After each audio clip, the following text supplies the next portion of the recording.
ustedes de esas personas que prefieren la ciudad al campo o al contrario? Seguramente si prefieren los entornos rurales, cuando estén en una ciudad les molestará muchísimo el ruido, y es que los que vivimos en ciudades más grandes o más pequeñas normalmente sufrimos lo que todos conocemos como contaminación acústica. Hoy abordamos este tema y la enfermedad que produce la contaminación acústica, que es el trauma acústico. Está con nosotros esta noche Antonio Herrera Casado, sí, nuestro cronista provincial, que además es médico, es doctor en medicina.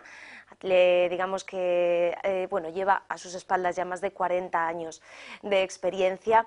Es además especialista en otorrinolaringología y profesor en la Universidad de Alcalá de esta especialidad. Además es jefe de sección de otorrinolaringología en el Hospital Universitario. Le damos la bienvenida. Buenas noches, Antonio. Muy buenas noches.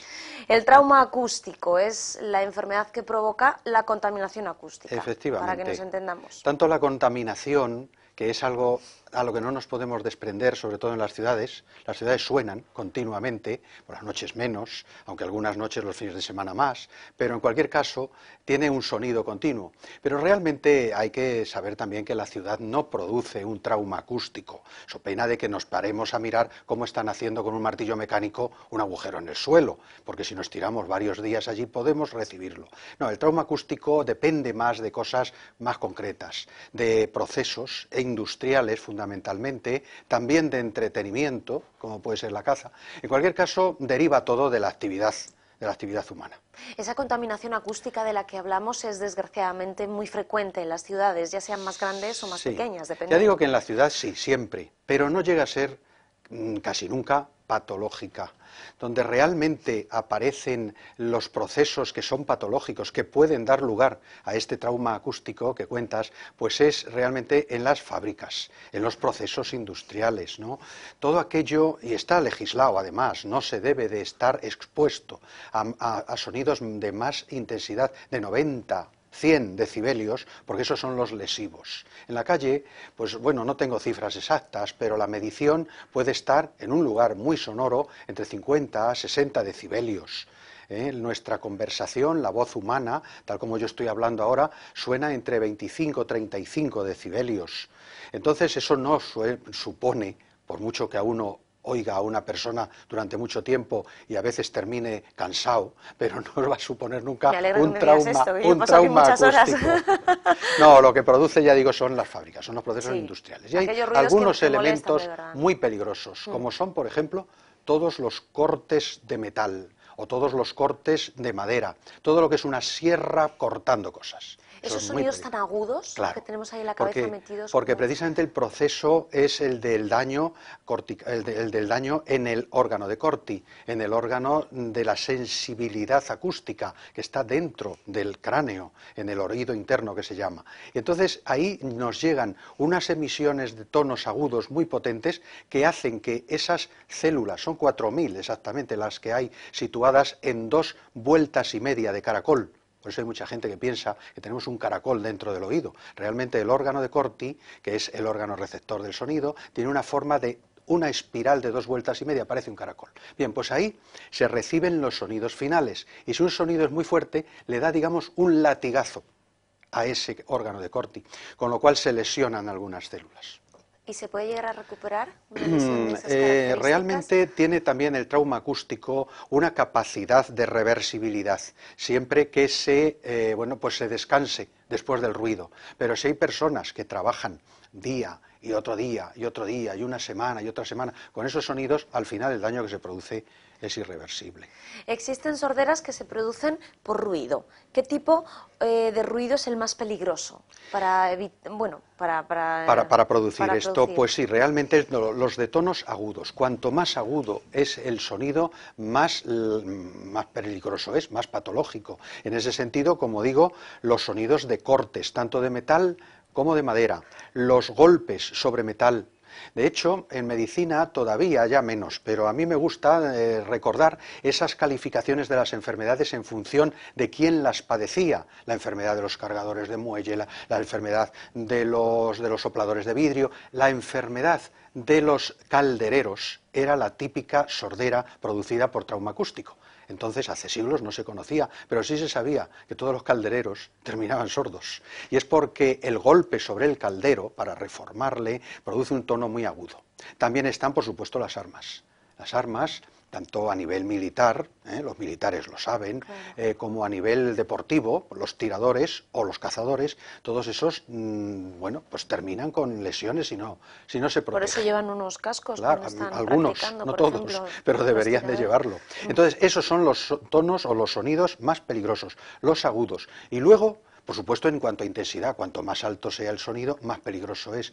Y en tercer lugar, digamos el ritmo del sonido. Si el sonido es continuo, es menos peligroso que si el sonido es intermitente.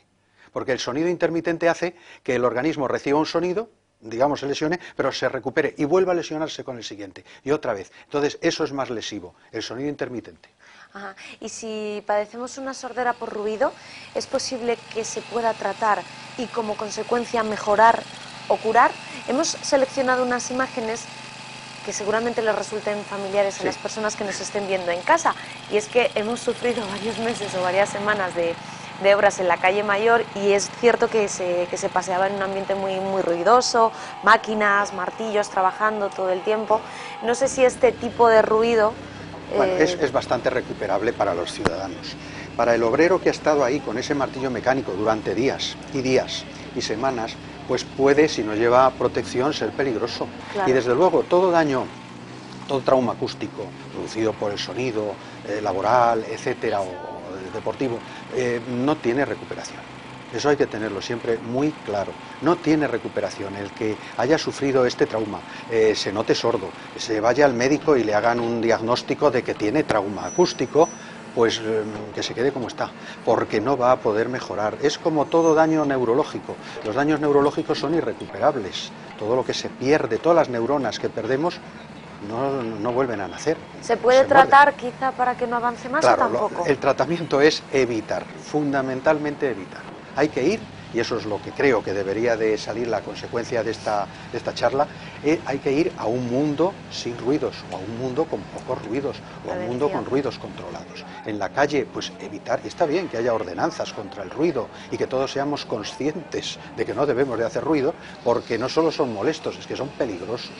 Y luego, por supuesto, las ordenanzas laborales y, sobre todo, que los obreros y los trabajadores o incluso los cazadores sepan que lo mejor es protegerse de los ruidos con unos cascos. Ahora hay unos cascos para cazadores, me lo contaba hace poco un cazador, que son maravillosos porque son tan capaces de seleccionar el tono que llega que eliminan el tono agudo del disparo y, sin embargo, mantienen los tonos graves del movimiento de las hojas. Con lo cual van con los cascos puestos y son capaces de oír si avanza un animal, pero luego no les va a hacer daño el disparo. Qué curioso. Sí, pero son caros, pero deben de conocerlo, ¿no? Y por supuesto en las empresas y por parte de la legislación laboral, a todo obrero, todo funcionario que está sometido a un ruido, se le administra unos cascos. El problema es que hay mucha gente que no los usa. Luego deberíamos someternos a controles y eso forma parte de la prevención, a controles periódicos, Claro. que nos Las midan personas nuestra que están, capacidad acústica, etcétera, ¿no? Las personas que están sometidas a ruidos fuertes, está legislado también que se sometan a unos procesos de análisis, por lo tanto de audiometrías, que es la forma en la que se examina la funcionalidad del oído, la audición, y bueno, pues echar un poco el alto cuando se vea que está empezando a perder. Eso es lo ideal, claro. De la realidad a lo ideal siempre hay un trecho. Hablábamos de sonidos muy agudos, sonidos en las fábricas, martillos, etcétera. A efectos de provocar sordera, ¿cuál sería el peor ruido de todos? El más peligroso, el más dañino. El más peligroso, indudablemente, es la explosión. La explosión de dinamita o la explosión de materiales explosivos. De hecho, por ejemplo, por recordar ahora algo muy concreto y específico, los atentados del 11M que hicieron, bueno, aparte de los muertos en nuestra ciudad incluso, generaron centenares de heridos, prácticamente. Todas las personas, heridos sonoramente me refiero, todas las personas que iban en aquellos trenes, todas quedaron con lesiones auditivas para siempre. Algunas personas realmente totalmente sordas. Es un impacto fortísimo. Claro, entonces ese es el peor ruido, el de la explosión, evidentemente. Pero bueno, no es habitual, claro. ¿Y es Guadalajara una ciudad peligrosamente ruidosa o no? Bueno, pues no puedo decir que lo sea.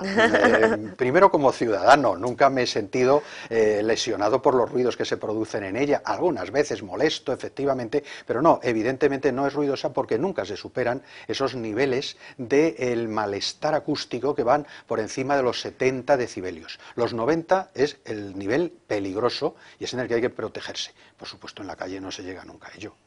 Muchas veces los jóvenes, cuando hemos ido, vamos, o la gente joven cuando va a discotecas, vuelve a casa con un pitido en los oídos, ¿no? Claro. Un pitido que permanece ahí toda la noche y que normalmente suele desaparecer al día siguiente. ¿Ese pitido es peligroso? Es decir, ese volumen que tiene la música dentro de las discotecas, etcétera, ¿puede llegar a provocar un trauma? El acúfeno, el ruido del oído que queda después de haber estado sometido a un ruido fuerte es la evidencia de que se ha estado sometido a un peligro, de que se ha estado sometido a un trauma acústico. Entonces, como digo, si esto ocurre una vez solamente, o una vez al mes, o una vez cada X días, pues no es peligroso, pero siempre se va a someter a un peligro. El problema es aquella persona, por ejemplo, hay trabajadores de las discotecas que están todos los días allí, entonces esos sí que tienen que ponerse cascos, porque si no van a terminar sordos. Y desde luego los jóvenes que vayan todos los días también deben de tenerlo en cuenta. Luego, por ejemplo, me vienen a la cabeza los guardaespaldas que además de estar sometidos a ese ruido llevan un pinganillo, como comúnmente lo conocemos, con el que se comunican con bueno, los jefes, ¿no? Y por si hay algún altercado, eso tampoco perjudica mucho más. No tiene mayor peligro porque el sonido que les llega es un sonido bueno, moderado, mecánicamente, y nunca es peligroso. Sí que dicen que las nuevas generaciones vamos a ser generaciones más sordas por no solamente la música de las discotecas, sino porque hemos usado ya el Walkman desde que se inventó, los cascos se usan mucho y luego se habla mucho por teléfono. Dicen pero que no es lesivo, eso no va a provocar. Para el oído no. El teléfono tiene quizás, no quiero asustar aquí a nadie, pero otros peligros, y es el de la radiofrecuencia que emite, pero nunca por el ruido. O sea, que eso que dicen que si hablas siempre con el teléfono en el oído derecho te quedas más sordo del derecho que del izquierdo, eso es mentira todo, ¿no? Eso es imposible. Bueno, nos tranquiliza. Está bien contar con la opinión de un experto, por supuesto. Antonio Herrera, muchísimas gracias. Nada, encantado. Nos compraremos un medidor de decibelios. Bueno, no está para mal. Hacer el examen aquí en Guadalajara. Y llevar unos cascos también. También, para protegernos, lo más importante. Gracias por estos consejos. Bueno, ya lo han visto. Hay que cuidarse el oído y mucho. Igual que la vista, hacemos hincapié todos los martes, un ratito en aspectos de salud porque creemos que posiblemente pueda interesarles, ¿verdad? Bueno, recuerden que nuestros oídos es uno de los sentidos más sensibles que poseemos y que nos sirven para orientarnos. Así es que espero que hayan tomado buena nota de los consejos que hoy nos ha dejado Antonio Herrera Casado. Antes de irnos a publicidad, les vamos a dar una pequeña información por si les apetece ir al teatro el próximo viernes 25 a las 8:30 de la tarde. Llega hasta el Buero Vallejo María Sarmiento, una representación teatral que se subirá a las tablas de nuestro teatro auditorio, como les decía, a las 8:30 de la tarde, el viernes. Si quieren ir al teatro de forma gratuita, nos pueden mandar un SMS al 27077 con la palabra clave CIE19 espacio teatro. Estamos sorteando desde hoy y hasta el próximo jueves incluido 5 entradas dobles para que puedan asistir al teatro, por cortesía del Buero Vallejo y también del Patronato de Cultura del Ayuntamiento de Guadalajara. Recuerden, C19 espacio teatro al 27077. Una entrada doble hasta un total de 5 puede ser suya. Hacemos una pausa muy cortita y hoy terminamos el programa hablando con Estrella Ortiz y dedicando, como cada martes, también un rato a las letras, a los libros, a la lectura que tanto nos gusta.